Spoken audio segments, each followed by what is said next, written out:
warahmatullahi wabarakatuh. Selamat pagi dan salam sejahtera untuk kita semuanya. Terima kasih Bapak Ibu Pagos sudah menyempatkan waktu untuk melihat video kami mengenai bank sampah dan pengolahan sampah yang ada di SMP Negeri 6 Kota Kediri. Ya, Bapak Ibu. Untuk yang pertama, kita akan membahas apa itu bank sampah.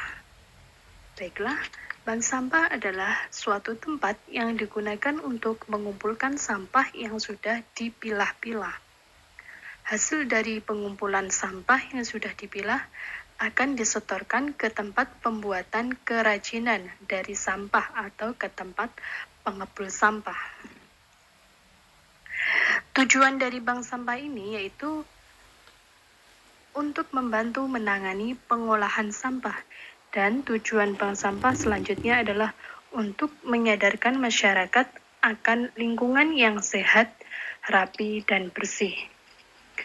Bank sampah juga didirikan untuk mengubah sampah menjadi sesuatu yang lebih berguna dalam masyarakat, misalnya untuk kerajinan dan pupuk yang memiliki nilai ekonomis. Manfaat dari bank sampah yaitu memiliki beberapa manfaat bagi manusia dan lingkungan hidup.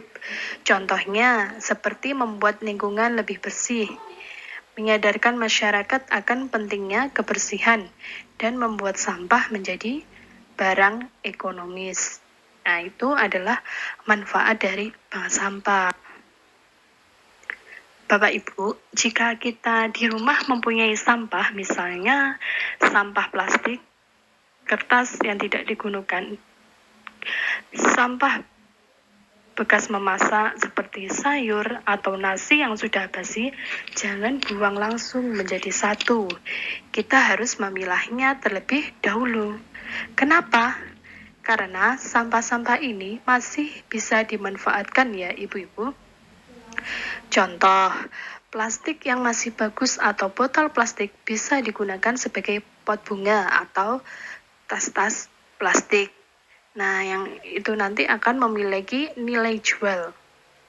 Selanjutnya, sisa memasak seperti sayur atau daun-daun bisa dibuat sebagai pupuk kompos, yaitu caranya dikeringkan terlebih dahulu, kemudian diberikan mol dan tetes, dan didiamkan beberapa minggu sekali diaduk-aduk.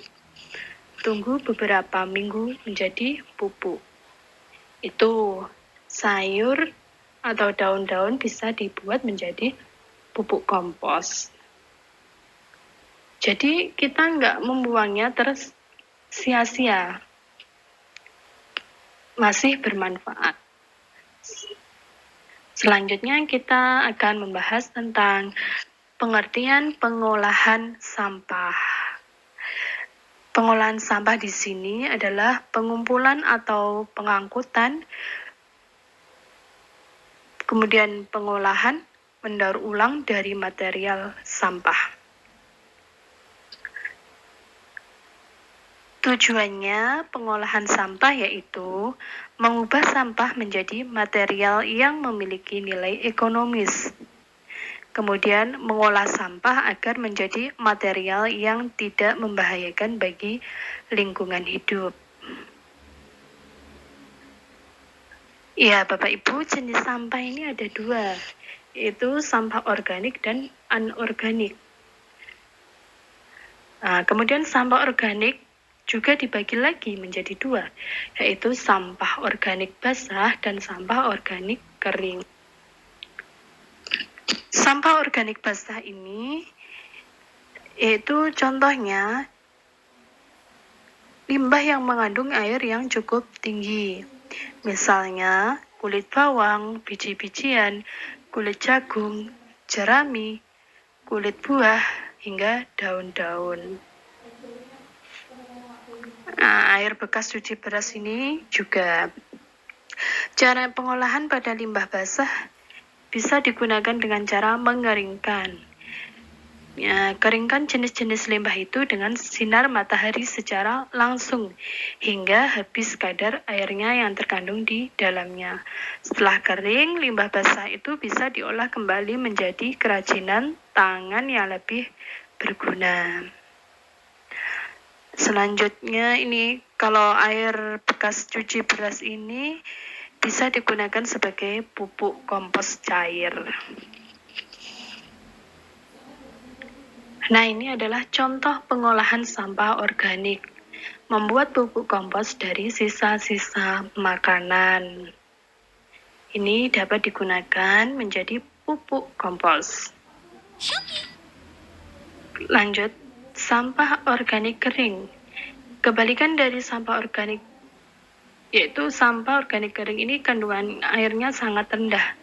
Misalnya sisi ikan, kerang, tempurung kelapa, serbuk gergaji, kayu, hingga kulit telur.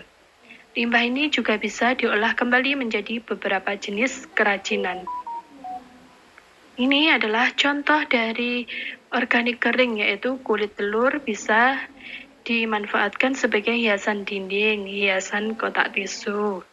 Nah, ini kulit telurnya ini dikeringkan terlebih dahulu atau dicuci dulu ya sampai bersih, kemudian dikeringkan dan ditempel-tempel di tempat yang diinginkan.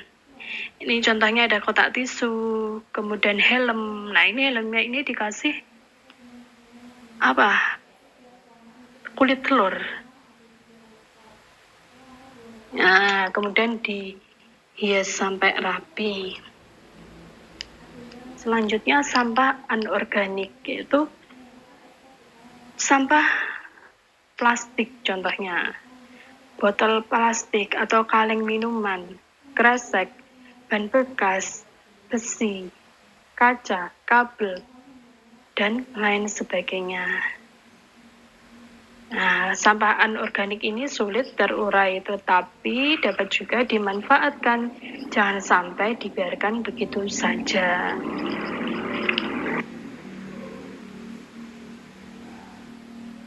Ini contoh-contoh pemanfaatan sampah anorganik. Bisa dibuat sebagai tempat pensil atau media tanam.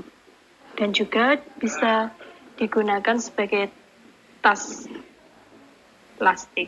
Ini contohnya. Baiklah Bapak Ibu, ini penjelasan dari kami. Semoga bermanfaat. Saya akhiri. Wassalamualaikum warahmatullahi wabarakatuh.